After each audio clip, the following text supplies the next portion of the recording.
Bonjour et bienvenue à Lumière de la Parole, ici Dominique Lerouzès, prêtre de l'Église catholique de Québec et je suis heureux de vous accueillir aujourd'hui en ce beau dimanche de l'Ascension du Seigneur, aujourd'hui dimanche 29 mai.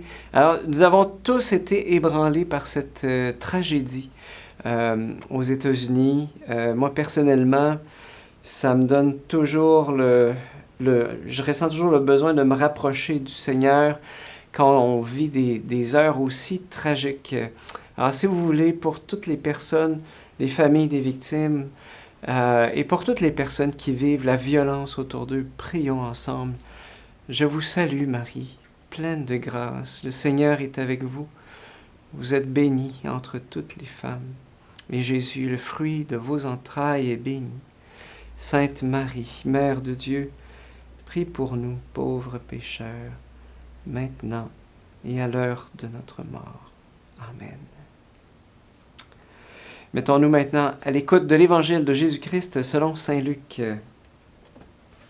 En ce temps-là, Jésus ressuscité, apparaissant à ses disciples, leur dit : « Il est écrit que le Christ souffrirait, qu'il ressusciterait d'entre les morts le troisième jour, et que la conversion serait proclamée en son nom pour le pardon des péchés à toutes les nations, en commençant par Jérusalem, à vous d'en être les témoins. Et moi, je vais envoyer sur vous ce que mon Père a promis. Quant à vous, demeurez dans la ville jusqu'à ce que vous soyez revêtus d'une puissance venue d'en haut. » Puis Jésus les amena en dehors, jusque vers Béthanie, et levant les mains, il les bénit. Tandis qu'il les bénissait, il se sépara d'eux, et il était emporté au ciel. Ils se prosternèrent devant lui, puis ils retournèrent à Jérusalem en grande joie. Ils étaient sans cesse dans le temple à bénir Dieu. Acclamons la parole de Dieu. Louange à toi, Seigneur Jésus. Alors, tout ce que Jésus a vécu durant sa passion jusqu'à sa résurrection, eh bien, tout ça était écrit, c'était dans les Écritures. À vous d'en être les témoins. Et moi, je me pose au fond la question, comment aujourd'hui être témoin de la passion, de la résurrection de Jésus? Parce que cette parole qu'on vient d'entendre, c'est pour nous, c'est pour toi, c'est pour moi. Alors, pour bien répondre à cette question-là, on doit se poser une question, c'est comment être des témoins? Ce serait beau d'aller dans la rue, de dire à tout le monde, Dieu est amour, ou bien de dire à quelqu'un, Dieu t'aime, Jésus t'aime.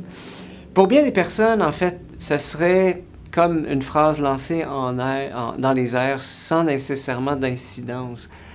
On ne sait jamais ce que l'Esprit Saint peut faire, mais l'expérience, en tout cas, me montre que ça doit passer par un chemin plus profond.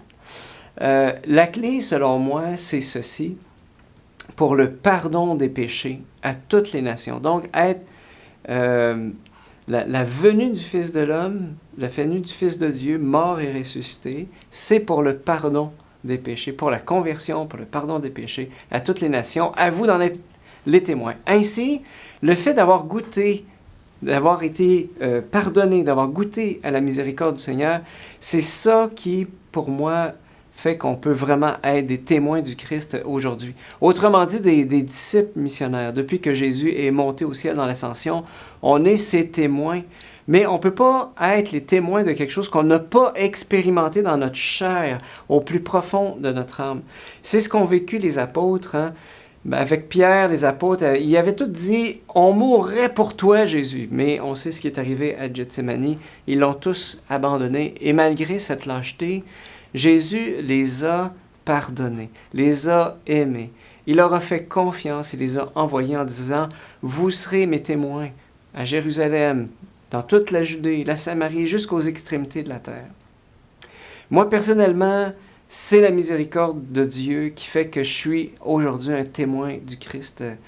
Et je me rappelle, moi, mes parents avaient la foi depuis que j'étais enfant. J'avais grandi, mais l'adolescence, à l'école secondaire, jusqu'au cégep, j'avais honte d'avoir la foi, j'avais honte de le dire à mes amis, j'avais honte, en fait, de témoigner de ma foi parce que j'avais peur de perdre mes amis, j'avais peur de perdre la face, j'avais peur qu'on rie de moi, etc. Et je me rappelle que je m'étais retrouvé à 20 ans à une retraite de Pâques et je me rappelle, il y avait le chemin de croix, il y avait qui était acté avec celui qui faisait Jésus. C'était le printemps, il faisait froid, il tombait par terre. Les soldats avec des fouettes en chiffon, ils frappaient dessus. Et ça m'avait tellement rentré dedans, je sentais que Jésus avait fait ça pour moi. Moi qui avais honte de lui. Et donc, je me suis retrouvé au sacrement de la miséricorde. Et ma confession, ça avait été quelque chose comme, c'est moi qui a flagellé Jésus, qui l'a couronné d'épines, voilà, qui l'a crucifié. Et le prêtre m'a comme pris au mot, en disant, d'après toi, Dominique, qui est-ce qui était le plus pécheur entre les trois durant la Passion? Judas, Pierre ou Jean? Et là, je dis, c'est Judas, il a trahi. Il dit, non. C'est Pierre, il a renié son ami. Il dit non. Jean, Jean, il n'a rien fait. Jean, il est peu, comme, c'est l'apôtre qui avait la tête appuyée sur le cœur de Jésus. Il dit justement, Jean, c'est celui qui avait la tête collée sur le cœur de Jésus. Il connaissait que Jésus est miséricorde. Et il n'a rien dit, il n'a rien fait.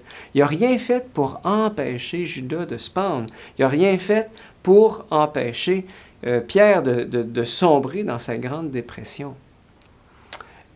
Et là, je ne sais pas si cette interprétation est vraie, mais elle m'a touché profondément au moment de cette confession. Et moi, je me reconnaissais dans le rôle de Jean qui n'avait pas dit aux autres la miséricorde de Dieu. Alors, il m'a dit, qu'est-ce qu'il a fait, Jean? J'ai dit, il s'est ramassé au pied de la croix. Il dit, où est-ce que t'es, toi, là, en ce moment? Là, je me suis mis à pleurer. J'ai dit, je suis au pied de la croix. Je pleurais parce que je comprenais mon péché, l'énormité de mon péché, la honte que j'avais de témoigner. Et le prêtre, il continue, il dit, qu'est-ce qu'il a fait, Jésus? Est-ce qu'il a grondé Jean? Est-ce qu'il a fait des reproches? Il dit non, il lui a donné sa mère. Il a dit, Jean, voici ta mère. Il a dit à sa mère, voici ton fils. Et donc, j'ai redoublé de sanglots parce que là, j'ai goûté à la miséricorde. J'ai goûté à la miséricorde. J'avais rien, je méritais rien. Je méritais un châtiment, je méritais un gros châtiment pour mes péchés. Et j'ai reçu à la place la grande miséricorde et le don de Marie dans ma vie. C'est fou. C'est fou. Et donc,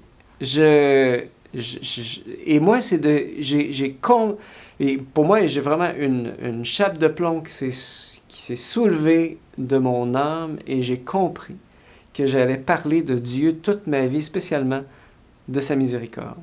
Alors, voilà, j'ai reçu, en même temps que je recevais la miséricorde, je recevais une mission, celle de témoigner de la miséricorde de Jésus. Et donc, je te pose la question, quand Jésus nous dit « Et vous serez les témoins », toi, comment tu entends aujourd'hui cet appel d'être témoin de Jésus?